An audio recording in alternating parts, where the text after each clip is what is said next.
नहमदुहु नसल्ली अला रसूलिहिल करीम अम्मा बाद फ़ाऊज़ु बिल्लाहि मिनश शैतानिर रजीम बिस्मिल्लाहिर रहमानिर रहीम इन्ना अंज़लनाहु फ़ी लैलतिल क़द्र वमा अदराका मा लैलतुल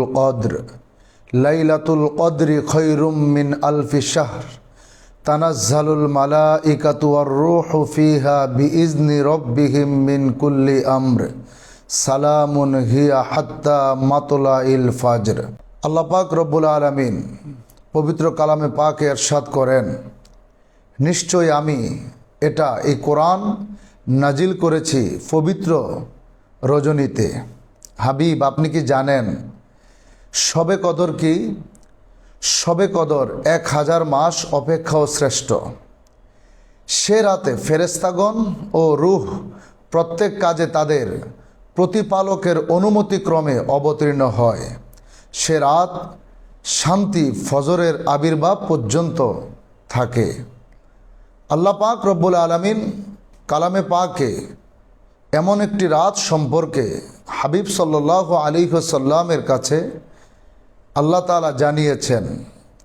এই রাতের শানে নুজুল হচ্ছে, রসুল সাল্লাল্লাহু আলাইহি ওয়াসাল্লাম সাহাবায়ে কেরামদের সামনে বনী ইসরাইলদের যুগের একজন বীর মুজাহিদ, আল্লাহর একজন প্রিয় বন্ধু, যাকে কিতাবে নবী হিসাবেও বলা হয়েছে, যার নাম হযরত শামূন আলাইহিস সালাতু ওয়াস সালাম, যিনি 1000 মাস 1000 বৎসর নিরলসভাবে আল্লাহ তাআলার পথে তিনি জিহাদ করেছিলেন। নবীজি সাল্লাল্লাহু আলাইহি ওয়াসাল্লাম যখন সাহাবায়ে কেরামদের সামনে ওই বীর মুজাহিদ সম্পর্কে আলোচনা করেছিলেন, সাহাবায়ে কেরাম এই কথা শুনে তাদের মন মলিন হয়ে গেল। তারা একে অপরের সাথে বলতে শুরু করলো, বনী ইসরাইলদের পয়গাম্বর এবং তাদের উম্মত শত শত বৎসর 1000 বৎসর ইবাদত বন্দিগি করলো এবং তারা যুদ্ধ করে আল্লাহ তাআলাকে রাজি খুশি করে দুনিয়া থেকে তারা বিদায় নিয়ে গেল, কিন্তু আমরা হায়াত কম পেলাম, হাসরের ময়দানে আমাদের কি হবে?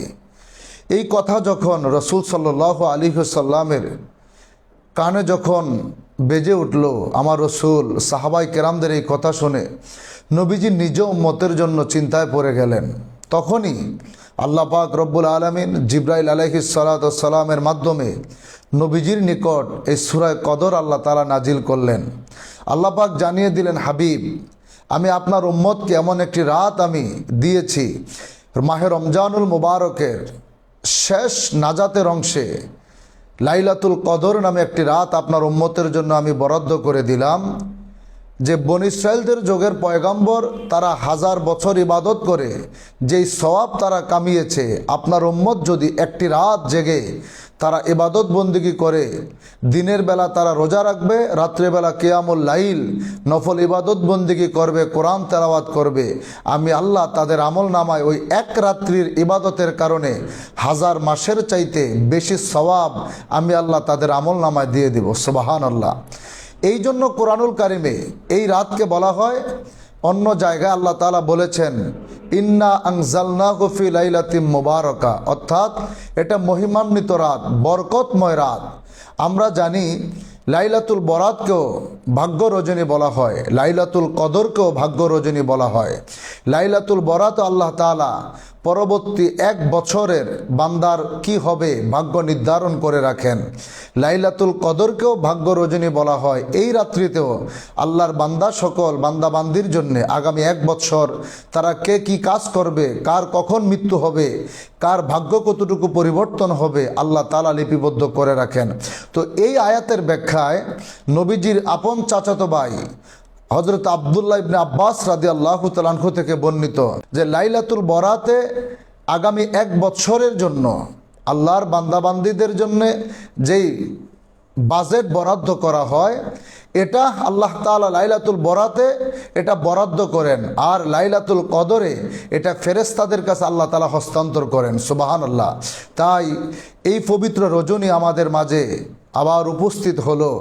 যদিও হাদিস শরীফে নবীজি বলেছেন, তোমরা রমজানের শেষ দশকের যে কোনো বেজর রাত্রিতে লাইলাতুল কদর তালাশ করো, কিন্তু প্রসিদ্ধ কিতাবগুলোতে বিভিন্ন মুহাদ্দিসিনে কেরাম তিনারা বলেছেন রমজান মাসের ২৬তম দিবাগত রাত অর্থাৎ এই ২৭তম রজনী এটাকেই বেশিরভাগ লাইলাতুল কদর হিসাবে বিবেচনা করা হয়েছে এবং এটার প্রতি অনেক মজবুত দলিল তারা পেশ করেছেন। তাই আসুন আমরা এই মাহে রমজানুল মোবারকের শেষ দশকের আজ এই ২৬তম দিবাগত রজনী ২৭শে রাত অর্থাৎ লাইলাতুল কদরে আমরা বেশি বেশি কোরআন তেলাওয়াত করি, তসবিহ তাহলিল নফল ইবাদত বন্দেগী জিকির আজকার এবং বেশি করে আমরা তওবা ইস্তেগফার পাঠ করব। কারণ রমজান তো চলে যাচ্ছে, নবীজি বলেছেন রমজান পাওয়ার পরেও যেই ব্যক্তি জীবনের গুনাহ খাতা মাফ করাইতে পারল না তার মতো হতভাগা বদনসিব পৃথিবী তার কেউ হতে পারে না।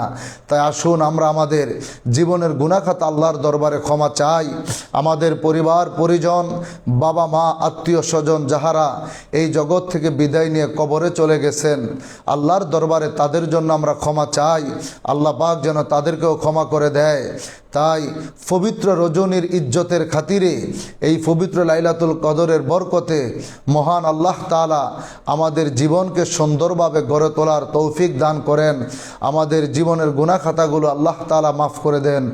আমিন আমিন সুম্মা আমিন। আসসালামু আলাইকুম ওয়া রাহমাতুল্লাহি ওয়া বারাকাতুহু।